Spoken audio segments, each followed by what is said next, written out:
Ever feel like we're all just actors trying to figure out our parts, like the world is kind of a stage?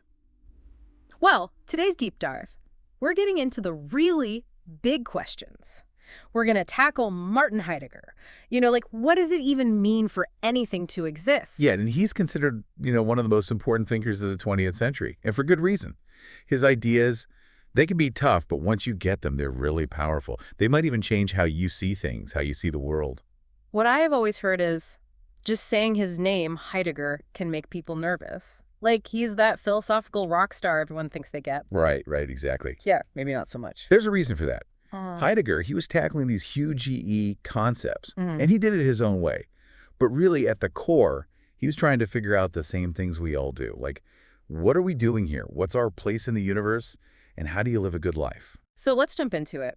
One of the biggest things Heidegger is known for is this idea of being, and I mean capital B being. Not just that things exist, but like what it means to exist at all. Like before you even ask what something is, you got to ask why it even exists. Exactly. Heidegger, he felt like most philosophers, they were so busy studying, the actors on the stage that they forgot to ask about the stage itself. He wanted to get at that underlying condition, the thing that lets anything exist, and he called that being. Whoa. Okay, I need to think about that for a sec. So instead of focusing on the play, he's saying, hold on, what about the stage itself? Yeah, Okay, I think I'm getting it. So how do we fit into this whole being thing? We're not just objects, are we? right. That's where this idea of Dasein comes in. It's Heidegger's word for how humans experience being. People translate it as being there, but it's deeper than just physically being somewhere in the world. So not just like there's a chair, it exists, but more like I know I exist, I'm here in this world, and I have to figure out what to do with that. That's a great way to put it. Heidegger was really big on this idea that we are thrown into existence. Like, we didn't get to choose to be born, didn't pick our parents or our circumstances or anything. We were just kind of tossed into the world.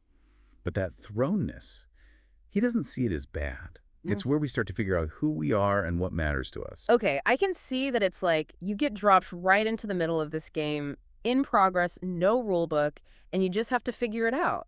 So for Heidegger, part of that is really getting how knowing we're going to die shapes everything. Absolutely. Heidegger, he was fascinated by how knowing that we're going to die, that we're being towards death, how that affects every choice we make, and not in a depressing way.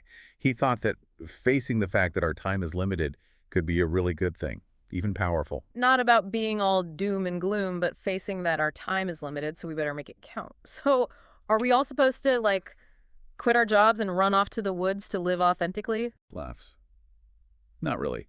Heidegger didn't want us all to become hermits or anything. He knew that we've got responsibilities, relationships, things we do in the world.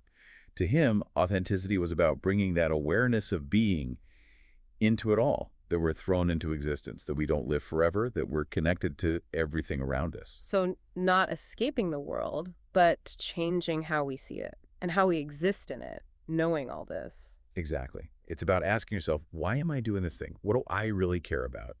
Are you living true to yourself or just going through the motions? Wow, that's a lot to think about. So Heidegger, he's definitely giving us a lot to chew on when it comes to how we live our lives. But I know he also has strong opinions about technology, and that feels really relevant today. Totally. Heidegger was writing back in the middle of the 20th century, but he was already worried about how technology was changing how we see the world. And I actually think his ideas are even more relevant now, with everyone glued to their phones and always online. So we're talking smartphones, social media, all that. Heidegger must have some thoughts about that. What was he most worried about with technology? Well, it wasn't that he was like anti-technology. It was more he was afraid that we'd start seeing everything through this lens of like, is it useful? Is it efficient? Okay. He called it inframing. Like, we take everything nature, people, even our own experiences, Mm. and we stick them in these little boxes defined by how useful they are. So, like, what does that look like in the real world? Okay, picture a forest, Yeah. right?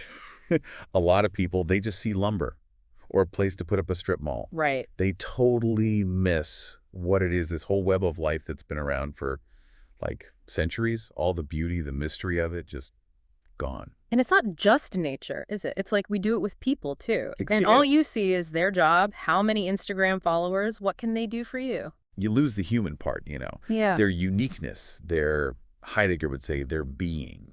That's what he was afraid of. this enfraining, seeing everything as something to exploit. It takes over your whole life.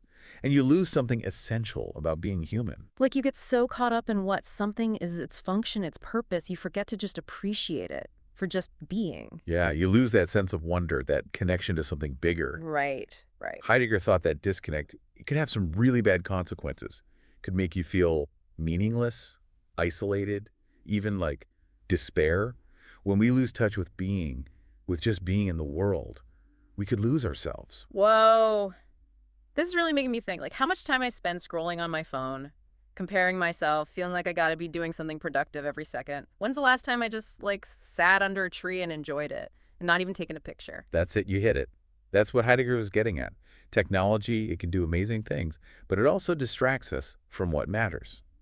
Real connection, really thinking, appreciating the world. So, are we doomed then? Are we gonna be slaves to our phones forever? Or is there a way to have technology without it, like, taking over? Heidegger, he wouldn't have all the answers, especially not for the stuff we have now, but he definitely wanted us to be more aware. More mindful. Yeah, exactly. Yeah. Use technology in a way that makes your life better, not worse. Not ditching our phones entirely, but, like, being smarter about it. Right.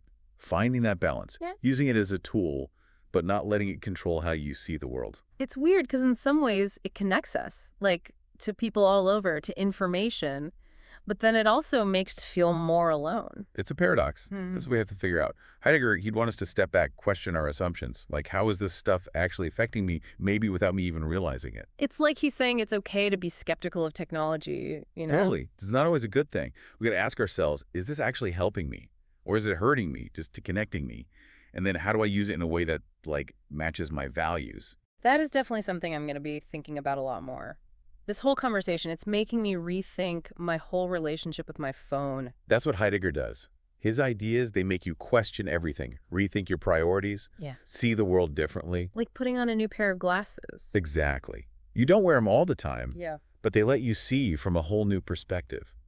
And sometimes that's all it takes to really change how you live. So we've covered being, Dasein, technology. What else did Heidegger think was key to living a more authentic life? He was really big on recognizing how connected everything is. Remember, being, that underlying ground of everything. Yeah, like the stage for the whole show? Right. Well, Heidegger, he believed that everything, the tiniest little thing to the whole universe, it all takes part in this being. We're not just these separate things. We're part of this huge web. We're all connected. And we're constantly interacting with everything around us, changing it and being changed by it. It's like our actions, even the little ones, they all have these ripple effects. Exactly. And realizing that, how connected everything is, that can be really powerful. It's like it gives your life more meaning. All the tough stuff, the good stuff, it's all part of something way bigger than just us. So it's not just about what we do, but how we're part of this bigger picture, connected to other people, to nature, even like the mystery of why there's something instead of nothing. Yeah. And it all goes back to living authentically. Because once you see that connection, how can you be selfish or destructive? You can't live out of sync with what you really believe. If you mess up one part of the web, you're messing yourself up too. Right. It's like that game, Jenga. You pull up the wrong piece, the whole thing goes down. I like that. It's true. We got to be careful. Approach life with some humility. You know, be grateful, be responsible. This has been incredible. I'll be honest, I was a little nervous about Heidegger, but you've made it so clear and really how much it matters for how we live NOW. Well, it's been great talking about this. And it's good to remember, Heidegger, even though his ideas were, complex, he wasn't trying to box everyone in with some rigid system. It's not about finding the right answer. It's about asking the right question. Exactly. He thought philosophy was all about questioning, challenging what you think you know, and really trying to understand yourself, understand the world. Like he's giving us these new lenses to see through. They show us how connected we are, that we're not going to live forever, that whole being thing. And those lenses, they're powerful. Even if you don't wear them all the time, they can make you see things in a whole new way. Appreciate how amazing and weird life is and, live more on purpose. So for our listeners, if they want to learn more about Heidegger, where should they start? That's a tough one. He wasn't known for making it easy to understand him, that's for sure. Not exactly a quick read. No. But that's part of what's so great about it, too. If you're up for a challenge, dive into some of his essays, his lectures. There's one, The Question Concerning Technology. That's a good one to start with, especially now. And don't expect to get it all on the first try. Right, take your time, Yeah. read it again, let it sink in. Heidegger, he makes you work for it, but it's worth it. So much to think about. Definitely going to be spending less time on my phone and more time just being present, you know? That's the Heideggerian spirit. This has been amazing. I don't even know. I'm just feeling like, wow, kind of blown away by everything and grateful, I guess, like that we got to even talk about this stuff. Me too. So, to everyone listening, keep asking those big questions. Look for those moments where you feel connected, where you feel that sense of wonder. And remember what we talked about with Heidegger, it might just change how you see everything.